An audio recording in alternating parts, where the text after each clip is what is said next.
Why Doc Ock?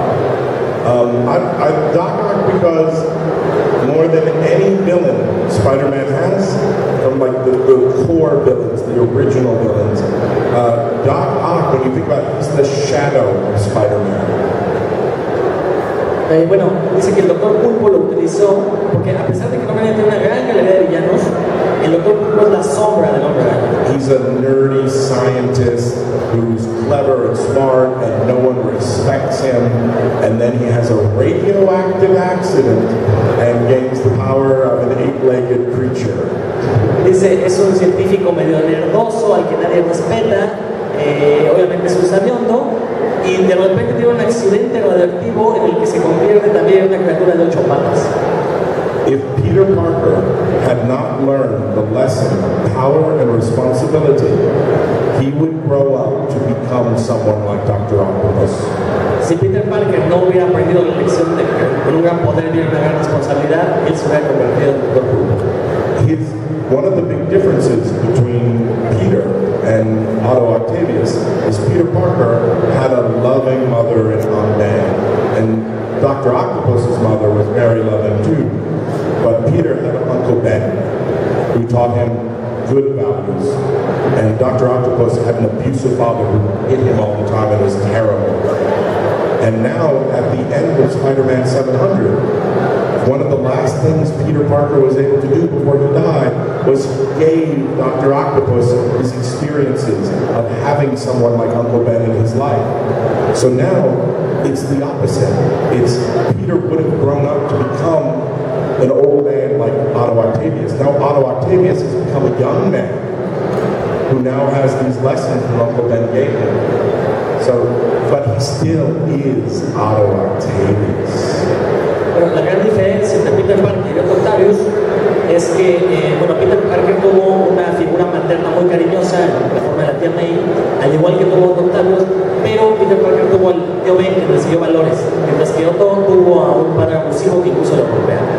Entonces, lo que sucede al final del número 700 es que Peter Parker, antes de morir, le da todas sus experiencias, el tío Ben, todos estos valores, y entonces se nos muestra una historia donde qué hubiera pasado si Peter Parker se hubiera convertido en un hombre viejo como Otto Octavius, pero ahora Otto Octavius tiene la oportunidad de ser un hombre joven y contar con la experiencia de Peter Parker, con este tipo de valores y estas enseñanzas que le dejó el tío Ben.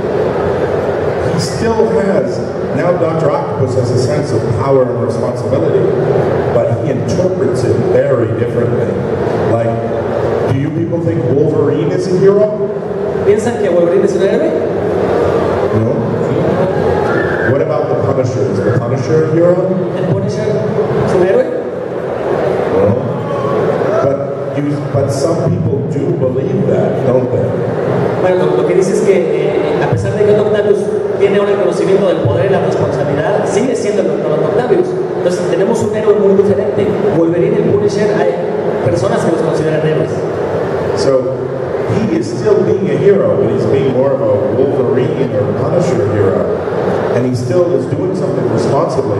If there is a bad guy, have you read the issue yet with Massacre? ¿Ya leyeron el número donde sale Massacre? When you read a Batman story and he fights the Joker, and Joker kills like 30 people, and Batman stops him, and then Batman puts him in Arkham, and 3 months later, whoosh, the Joker's back out, and Joker kills 30 more people, and Batman catches him and puts him in Arkham, and then 3 months later, and 30 people are dying, and 30 people are dying, and 30 people are dying. More people have to move to Gotham City because so many people keep dying. There'd be like 12 people left in Gotham City. It would be Commissioner Gordon going, where are the other 10? Can we just put them in a room? That will keep them safe from the Joker. Way to go, Batman. Bueno, dice que Otto Octavius ve de una manera diferente esto del poder y la responsabilidad, ¿no? En ese número de Massacre lo que intentó demostrar es, bueno, en el caso de Batman, normalmente ve que el Guasón mata a 30 personas, entonces lo atrapa y lo mete a solo para que 3 meses después el Guasón se fugue, vuelve a matar a 2 personas, Batman lo vuelve a agarrar, lo vuelve a guardar en Arkham y luego 3 meses después vuelve a matar a otras 30 personas y así, ¿no? Entonces la población de Gotham va bajando, pues cada mes tiene que llevar cierto número para que se mantenga más o menos pareja y bueno, y dice Gordon, bueno, falta que mate 10 personas el guasón, no vamos a esconderlas en este cuarto para protegerlas. So, you have Dr. Octopus, Spider-Man, facing a villain-like Massacre, and even though he has him completely at his mercy, and Massacre's wrist is broken, he can't pick up a gun, and he's easily defeated, Doc Ock takes the gun and goes, boom! And now he won't kill 30 more people 3 months from now. Entonces, lo que hizo Massacre, bueno, lo que hace la manera contra Massacre es, Massacre está derrotado con sus últimas fuerzas y la mano rota agarra una pistola, lo que hace Octavius es le quita la pistola y le dispara. No volverá a matar a 30 personas más. Spider-Man would never do that. We had our letterer was lettering that issue, and his little son walked into the room and saw it on the computer. And his little son went, Spider-Man does not do that. That is the superior Spider-Man. Dice, el hombre araña no haría eso, el hombre araña original. Incluso el hijo del letrista del número entró al cuarto donde lo estaban escribiendo y vio en la computadora el panel donde está Superior Spider-Man disparando, y el niño dijo, el hombre araña no haría eso. Dice, no, el hombre araña no, Superior Spider-Man sí lo haría. He's called Superior Spider-Man, not because I think he's superior or anyone else thinks he's superior. Otto Octavius thinks he's superior. That's why he's called Superior Spider-Man. Y bueno, se llama Superior Spider-Man no porque la gente lo considere superior o los demás seres lo consideren superior, sino porque Otto Octavius se considera superior. The minute we called the book Superior Spider-Man, we immediately knew, and everyone on the internet would call it the Inferior Spider-Man. We even knew that the second we put it out there. Dice que obviamente cuando pensaban en el nombre Superior Spider-Man se dieron cuenta que en el internet todo el mundo lo iba a llamar el Inferior Spider-Man, ya lo sabían. I love the internet. Dice, adoro el internet.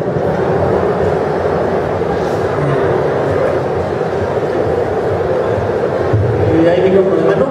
Bueno, Dan Slott nos pidió que escuchara las preguntas del público.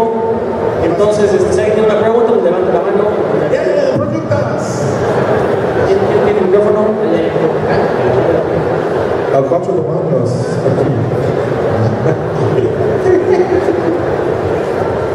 Ok, Dan. Sí. Oye, un favor, hazle en español para los que no hablan inglés, las traducimos, ¿no? Ok, la muerte de Spider-Man fue un evento muy planeado durante 100 números. ¿Tú consideras que aún así sorprendió al público o tuviste la intención de sorprender al público? Personally, you told us that it was a 100-issue story. Was there so long where you plan to surprise people in the ending? Yes. Do you think you done it? Did you surprise people? Yeah, with the exception of the guys who illegally downloaded the comic 2 weeks early, I think we pretty much have it. Dice que sí, excepto de los cuates que filtraron el cómic y lo escanearon en internet 2 semanas antes de que saliera la vez. Siguiente pregunta. ¿Tiene el micrófono? Allá, ¿dónde está el micrófono, por favor? ¿Es cierto que por la muerte de Spider-Man obtuvieron muchas amenazas? Sí. Más. Muchas. There was one. There was one where a person's Twitter feed in Twitter, where every day, multiple times a day, I will find you, I will kill you. Dan Slott, today you die. Dan Slott, I know where you live and I will kill you. Dan Slott, today you are going to die. There were 2 entries that were about my death. One, he got a new Blu-ray player. El otro, we're seeing The Hobbit tonight. And then, Dan Slott, I will find you and kill you. Dice que hubo una persona que en su cuenta de Twitter diario ponía varios tweets refiriéndose a la muerte de Dan Slott, te voy a matar, Dan Slott, sé dónde vives, Dan Slott, hoy te mueres. Fueron varios días donde sucedió eso y nada más hubo 2 tweets que no tenían que ver con la muerte. Uno que decía, hoy me compré un nuevo Blu-ray, y el segundo que decía, hoy voy a ver el Hobbit. ¿Y es cierto que hubo una discusión con Stan Lee por la muerte de Spider-Man?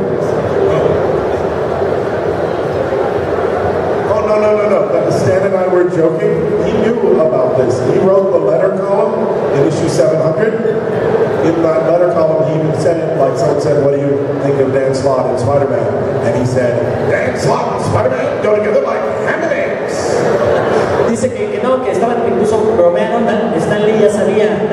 se iba a morir Peter Parker, y le pidieron que escribiera la columna de cartas en el número 700, y que ahí menciona que Dan Slott y el Hombre Araña se ven también juntos como los huevos con jamón. Gracias. You gotta do the voice though. Dice que Dan Slott y el Hombre Araña se ven tan juntos como huevos con jamón. El video que hicieron la voz. I knew that when 700 came out, people were going to be very upset. But I knew that when Superior 1 came out and they saw the Phantasma of Peter Parker, they would all be like, oh. Dice que sabía que el número 700 iba a molestar a mucha gente, pero también sabía que cuando se leyeran el número 1 de Superior Spider-Man y vieran que ahí está el fantasma de Peter Parker, ellos se iban a tranquilizar a muchos. So I knew I was going to go off Twitter and off Facebook for 2 weeks. But during those 2 weeks, it was Stanley's 90th birthday. And I didn't want to go not wish him a happy birthday, so I wished him a happy birthday early before I took a Twitter vacation. Dice que cuando se ve el número, se retiró por un par de semanas de Twitter y de Facebook para no enterarse de estas cosas malvadas, pero en esas 2 semanas era el cumpleaños 90 de Stan Lee, y obviamente se metió a internet a felicitarlo, aunque se metió antes. And I said to him, I wrote a very nice message about how he was my hero, and I love him, and wishing him a very happy 90th birthday. Y bueno, dice que le escribió una carta donde le comentaba que Stan Lee hizo héroe, le deseaba un feliz cumpleaños, sobre todo pues, mucha felicidad en este 90 aniversario. And Stan Lee wrote back to me, "Dan, how nice. For most people's birthdays, they just give them a good cigar or a gold watch, but not you, sir. You gave me a dead Peter Parker." Dice, y que Stan Lee le contestó, mucha gente para su cumpleaños recibe un buen puro, por decir un regalo lindo. Tú me mandaste un Hombre Araña muerto. Thanks for that, my friend. Gracias por eso, amigo. Excelsior. See, and I wrote, Stan, this is wonderful. I'm going to print this out. I'm going to put this up on my fridge. I am never taking it down. Dice, gracias, le contestó a Stan, muchas gracias, Stan. Esto lo voy a imprimir, lo voy a pegar en mi refrigerador, de donde nunca se va a quitar. And Stan wrote back, y Stan le contestó, "Good. You'll finally have a good piece of writing in your house." perfecto, así tendrás algo bien escrito en tu casa. Keep doing that. Good work you're doing. Buena forma de hacerlo. Dice que ama a Stan Lee como todos nosotros.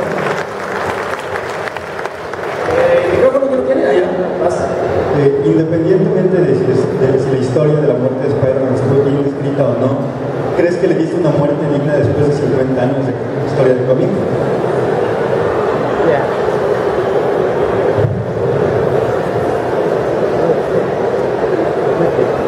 Yes. When you think about Spider-Man's life, he's always been thought of as a menace, and the world is always against him, and he still does the heroic thing, no matter what. And now suddenly, Dr. Octopus is big time. Peter Parker finally got his life together. Everything was going great. If you are a Spider-Man fan and you are reading a comic where everything is going great for Spider-Man, you know what's coming. The Parker love. There's always going to be the Parker love. So he finally gets his life perfect. And now Dr. Octopus has it. And now he's in Dr. Octopus's dying body. The whole world thinks he's a menace. Everyone wants him stopped. Everyone is wishing for his death. And everyone loves Spider-Man. J. Jonah Jameson shaking Spider-Man's hand. You know, everyone you couldn't get a more Peter Parker scenario than that. The whole world's against you. The whole world thinks you're a menace. Everyone you love is in danger. And you have to do everything you can to stop him. And even though he loses, he still gets a victory. And the victory is he doesn't leave the world a villain. He leaves the world a hero. He's able to... Dr. Octopus, he would have gone on to keep doing evil and doing evil plans. Now, Dr. Octopus, even though we feel like he's not quite doing it right, he's trying to be a good guy. He's trying to be a hero. And that is all because of the last act Peter Peter Parker did during his death to ensure that all his loved ones would be safe. So even when he was dying, and Spider-Man, Dr. Octopus, is holding his body, he's all like, oh my God, Peter, don't, you know? The second ago he wanted him dead, but now he's like, Peter. And Peter just wants him to hold him up so he can see his loved ones one last time. I can't think of a better Peter Parker death than you're looking out at your loved ones and you know you made them safe, but they don't know it's you and they think you're a menace. For Peter Parker to die, and to die with the world hating him, but still knowing in his heart that he did good, that's the life of Spider-Man. You know, if you go back and you read the Stan Lee, John Romita Sr. Spider-Man, that's Spider-Man. You know, you stop those bank robbers, but the cops are shooting at you because they thought you were helping. You know, that's what Spider-Man's about. If your Spider-Man is Spider-Man like a Superman with perfect teeth and arms akimbo and always winning, it's not Spider-Man. You know, this is Spider-Man, the Spider-Man who does everything he can, even though everything is against him. Who does what's right because it's the responsible thing to do. Even if he doesn't have great power, Peter Parker will try to do the responsible thing. Sí, él cree que fue una muerte adecuada para Peter Parker porque resume todo lo que fue su vida. A lo largo de toda su vida, no solo como Peter Parker, sino como Spider-Man, él siempre tuvo problemas, siempre fue considerado una amenaza, un peligro para la sociedad. Y de repente en los últimos meses, cuando tiene un trabajo como científico, se consigue una nueva novia, esto de la elección en grande, es eso, la vida de Peter Parker finalmente tomando forma y está todo saliendo bien. Pero quien quiera que sea un fan de Spider-Man durante años o haya leído sus historias clásicas, sabe que si está leyendo una historia donde su vida está perfecta y todo está saliendo bien, algo malo está a punto de pasar. Y eso es justamente lo que ocurre. Uno de sus más grandes enemigos logra cambiar de su cuerpo y está a punto de dejar al mundo con un supervillano en su cuerpo con sus poderes. Entonces, a pesar de que al final él falla y pierde, consigue una victoria. Porque aún cuando él se va de este mundo, se va y no le deja un nuevo villano, le deja un nuevo héroe. Y lo que él hace es conseguir lo que siempre quiso, que sus seres amados estén a salvo.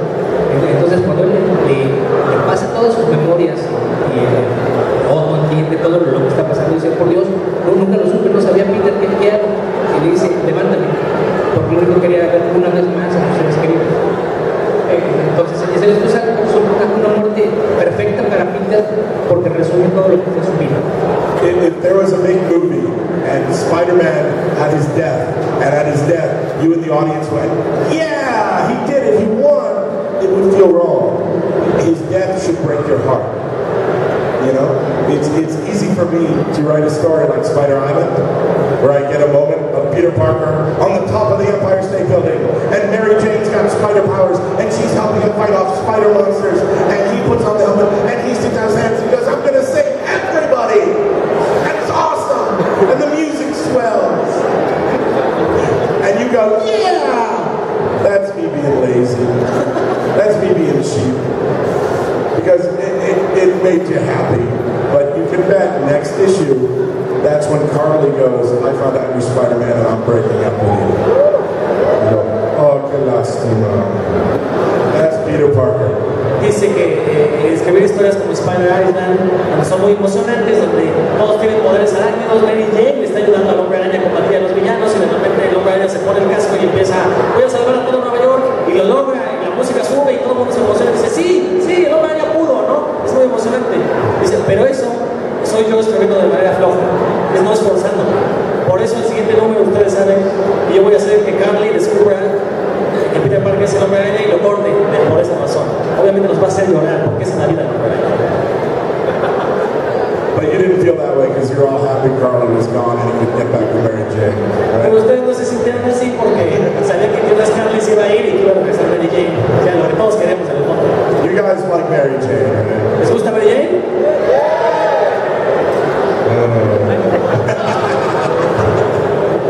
That's just awesome. Es maravillosa. Bueno, buenas tardes. Para que sea rápido, nada más, no es una pregunta realmente, es un comentario. Yo sé que muchos de aquí